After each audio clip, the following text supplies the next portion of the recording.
반갑습니다. 허명 목사입니다. 우리가 주일마다 예배드릴 때 나의 죄를 사하여 주시는 것을 믿습니다. 신앙 고백을 합니다. 죄의 문제와 사죄함을 받는 것은 우리들이 교회에 출석하고 예배드리는 가장 큰 이유가 됩니다. 그러나 교회에 출석하는 사람들의 관심사가 때로는 잘 사는 것, 병을 고치는 것이나 장수하는 것, 내 소원 성취하는 것이 우선일 수도 있습니다. 죄인이라고 지적하는 말이나 회개하라는 것은 누구나 듣기 싫어하는 말이지만 우리들을 향한 주님의 가장 중요한 관심사는 죄의 문제를 해결하는 것입니다. 성경에는 당신이 죄인이라고 분명히 지적하며 회개하라는 말씀이 반복되고 있습니다. 세례 요한이 광야에서 처음 선포한 메시지도 죄에 대한 말씀입니다. 회개하여라, 하늘나라가 가까이 왔다. 예수님께서 처음 복음 전파를 시작하실 때에 제일 처음 선포하신 말씀도 죄를 회개하고 복음을 믿으라는 말씀입니다. 때가 찼고 하나님 나라가 가까이 왔으니 회개하고 복음을 믿으라. 예수님께서 중풍병자를 고쳐주실 때에도 환자의 병 자체보다도 죄의 문제에 더 관심을 두고 환자에게 사죄를 선언하셨습니다. 이 사람아, 내 죄가 용서받았다. 죄의 문제와 사죄함의 문제는 이 중풍병자뿐만 아니라 세상 모든 사람들에게 가장 중요한 문제인 것입니다. 마지막 때인 지금은 신앙이 없는 사람들이 주님의 재림을 조롱하면서 욕심대로 살며 도덕적인 것과는 무관하게 살아갑니다. 그러나 의인은 없다, 한 사람도 없다고 한 성경 말씀대로 모든 사람이 하나님 앞에서 죄인이기 때문에 죄의 문제에서 스스로 자유로울 사람은 없습니다. 성경은 죄의 삭은 사망이라고 단정하는데도 죄를 대수롭지 않게 여기며 사는 것입니다. 많은 사람들이 다 그렇게 사는 것처럼 여기며 살고 죄가 죄인 줄도 모르고 무시하고 살아갑니다. 죄는 심리적인 현상이니 잊어버리면 되고 자기 합리화를 하거나 죄의식만 벗어나면 자유할 줄로 생각합니다.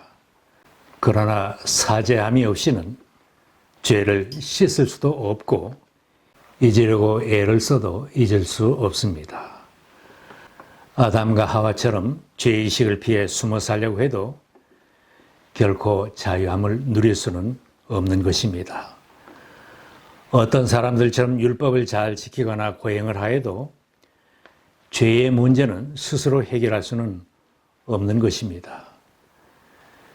유경사업을 하거나 헌금을 많이 하거나 어떤 선행과 보상행위로도 인간의 죄가 명쾌하게 해결될 수는 없습니다. 우리의 죄의 문제를 해결하실 분은 오직 하나님 한 분뿐이십니다. 하나님은 내 죄가 용서받았다 하고 사죄를 선포하시는 예수님을 세상에 보내주셔서 죄 가운데 죽어갈 모든 인류에게 구원의 소망, 영생의 소망을 주셨습니다. 하나님은 죄 가운데 있는 우리들을 찾아오셔서 스스로 해결할 수 없는 심각한 죄를 다 씻어 주셨습니다. 우리가 죄를 씻지 못하면 하나님과 관계는 단절됩니다. 하나님은 우리들이 하나님과 교제하며 그 사랑을 받으며 살기를 원하시는데 하나님과 우리 사이를 죄가 가로막기 때문입니다. 이사야 선지는 죄가 하나님과 우리 사이를 갈라놓았다고 했습니다. 오직 너희 죄악이 너희와 하나님 사이를 갈라놓았고 너희 죄 때문에 주님께서 너희에게서 얼굴을 돌리셔서 너희의 말을 듣지 않으실 뿐이다.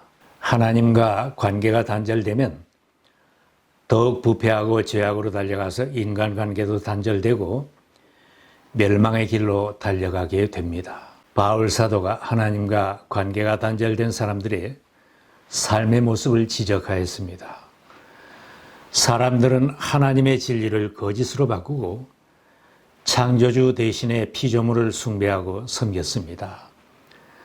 사람들은 온갖 불의와 악행과 탐욕으로 가득 차 있으며 시기와 살기와 분쟁과 사기와 적의로 가득 차 있으며 그들은 이와 같은 일을 하는 자들은 죽어야 마땅하다는 하나님의 공정한 법도를 알면서도 자기들만 이런 일을 하는 것이 아니라 이런 일을 하는 사람들을 두둔하기까지 합니다.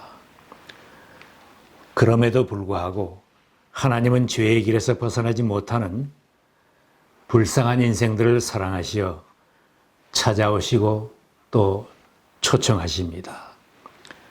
범죄하고 숨어있는 아담을 찾아와서 불러내신 하나님은 그 후에도 선지자들과 주의 종들을 보내어 죄인들을 초청하십니다. 이사야 선지가 하나님의 초청의 말씀을 전했습니다. 오라 우리가 서로 변론하자. 너희의 죄가 주홍 같을지라도 눈과 같이 희어질 것이요 진홍같이 붉을지라도 양털같이 희게 되리라. 아무리 초청해도 하나님 앞으로 나오지 못하고 죽을 길로만 달려가는 인생들을 구원해 주시기 위하여 하나님은 구세주를 보내주셨습니다. 예수님이 오시기 700년 전에 이미 이사야를 통하여 미리 알려주셨습니다. 우리는 다 양 같아서 그릇 행하여 각기 제 길로 갔거늘 여호와께서는 우리 모두의 죄악을 그에게 담당시키셨도다. 예언한 대로 예수님이 세상에 오셔서 십자가를 지시고 세상 모든 사람들의 죄를 용서받게 하시려고 우리 대신 죽임을 당하셨습니다. 예수님이 대신 죽으시면서 흘리신 그 피가 세상 모든 사람들의 죄를 사함받게 해 주셨습니다. 하나님의 아들 예수의 피가 우리를 모든 죄에서 깨끗하게 해 주십니다. 아들로 세상에까지 찾아오시고 십자가를 대신 지고 죽으시면서까지 나의 죄를 용서해 주시는 것은 하나님께서 베풀어 주시는 한없는 사랑과 은혜입니다. 주님이 나를 불러 죄를 씻으라고 하실 때 내가 할 일은 주님 나는 죄인입니다 고백하는 것입니다. 나의 모든 죄를 용서받는데 큰 일을 해야만 하는 것은 아닙니다. 오직 하나님 앞에 나의 죄를 자백하고 회개하면 크고 작은 모든 죄, 주홍같이 붉은 죄, 먹과 같이 검은 죄도 다 용서를 받는 것입니다. 우리가 우리 죄를 자백하면 하나님은 선하시고 의로우신 분이셔서 우리 죄를 용서하시고 모든 불의에서 우리를 깨끗하게 해 주실 것입니다. 나를 부르신 주님 앞에 내가 죄입니다 하고 자백하기만 하면 모든 죄를 다 용서해 주시고 자녀 삼아 주십니다. 용서해 주시고 나를 자녀 삼으신 하나님은 이미 용서한 그 죄를 기억하지도 않으신다고 하셨습니다. 내가 그들의 불의함을 긍휼히 여기겠고 더 이상 그들의 죄를 기억하지 않겠다. 모든 죄를 용서해 주시고 다시는 기억도 하지 않겠다는 하나님의 사랑에 감사해야 합니다. 사람들 중에는 하나님의 용서를 의심하기도 합니다. 너무나 큰 죄라서 자신도 잊을 수 없다고 하는 죄를 용서받는다는 것을 믿기 어려워합니다. 용서하시는 하나님의 사랑을 의심하지 말아야 합니다. 바울 사도는 이처럼 용서받고 구원받는 것은 하나님의 선물이라고 했습니다. 여러분은 믿음을 통하여 은혜로 구원을 얻었습니다. 이것은 여러분에게서 난 것이 아니요 하나님의 선물입니다. 주님 앞에 회개하고 주님을 영접하여 하나님의 큰 선물을 받는 사람들, 자녀된 사람들은 영생을 누리는 신분을 가졌기에 기쁨 충만하며 감사하는 새로운 삶을 살 수 있습니다. 나 속죄함을 받은 후 한없는 기쁨을 다 헤아릴 수 없어서 늘 찬송합니다. 속죄함을 받은 우리들의 감사의 찬송입니다. 더 이상 의심하지 말고 확신에 찬 삶을 살아야 합니다. 사도 요한은 교회에 출석해도 사제의 확신과 구원의 확신이 없는 성도들에게 편지하여 여러분은 영원한 생명을 가지고 있다고 일깨워 주었습니다. 나는 하나님의 아들의 이름을 믿는 사람들인 여러분에게 이 글을 씁니다. 그것은 여러분이 영원한 생명을 가지고 있다는 것을 알게 하려는 것입니다. 사제함을 받은 성도들은 확신을 가지고 살며 나 자신을 용서하며 살아야 합니다. 오랫동안 예수를 믿고도 죄책감에서 벗어나지 못하고 괴로워하며 자학하는 것은 불신앙적입니다.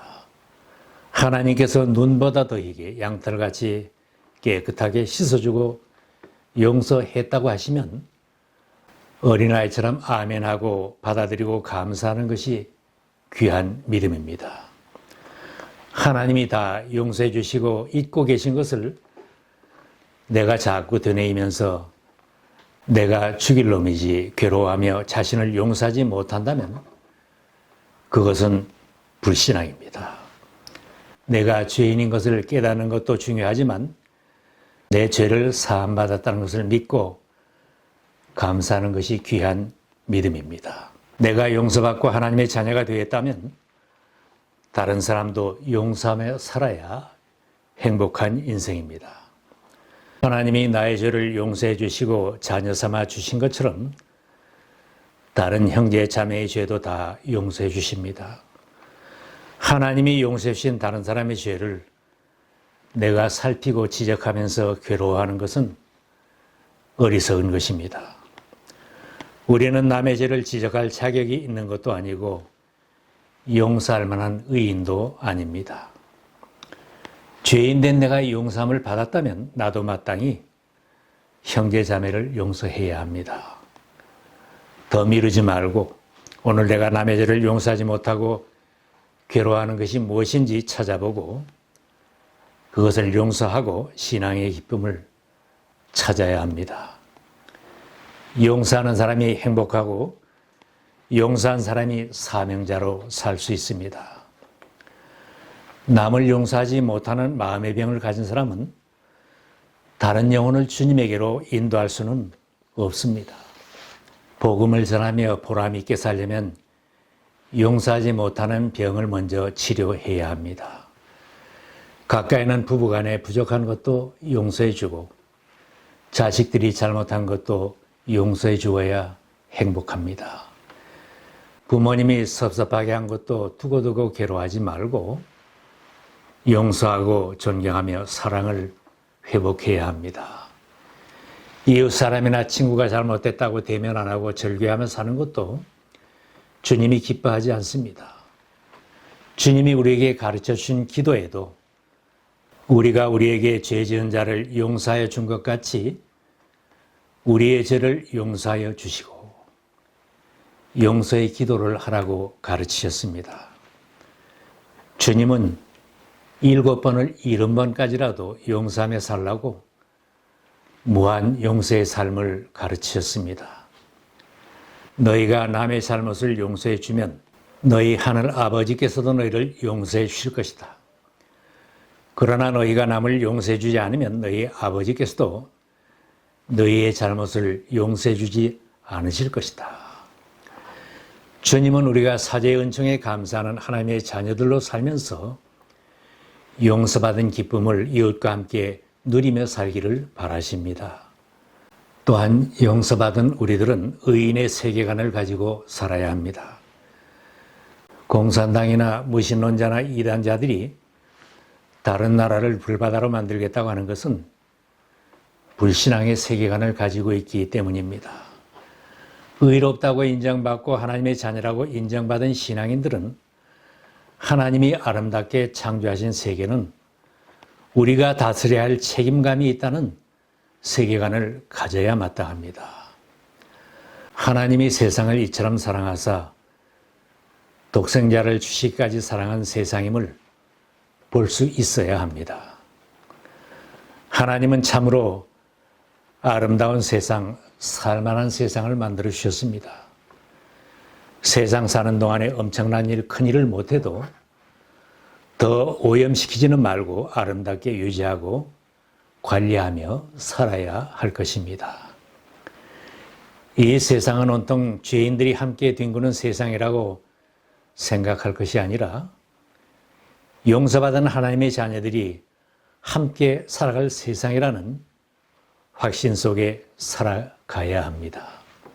아직도 믿지 않고 죄악을 일삼는 사람들이 많이 있어도 주님은 저들을 위해서도 십자가를 지고 돌아가신 것을 생각한다면 세상은 소망이 있습니다.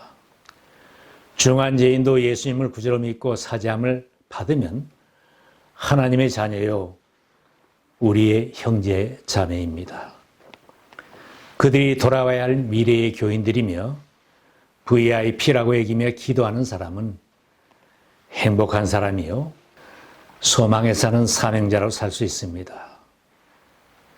죄에는 값이 있습니다. 그것은 사망입니다. 사망의 길에서 돌아서는 길은 죄를 씻으라고 주님이 나를 부르실 때 주님 앞에 죄를 자백하고 회개하는 것입니다. 내일로 다음으로 미루지 말고 오늘 이 시간이 구원의 날, 은혜 받는 날이 되어야 합니다. 아직도 주님을 영접하지 못하고 마음 아파하는 죄가 있다면 용서하시는 하나님 앞에 꼭 자백할 수 있기를 바랍니다. 이사야 선지가 하나님께서 부르시는 말씀을 전해줍니다. 내가 너의 죄를 짙은 구름을 거두시 없애버렸으며 너의 죄를 안개처럼 사라지게 하였으니 나에게로 돌아오너라. 내가 너를 구원하였다. 아버지 품에 돌아와 용서받고 구원받은 감격으로 세상을 보며 하나님의 은혜와 사랑을 찬양하며 전하는 복된 삶이 되시기를 바랍니다.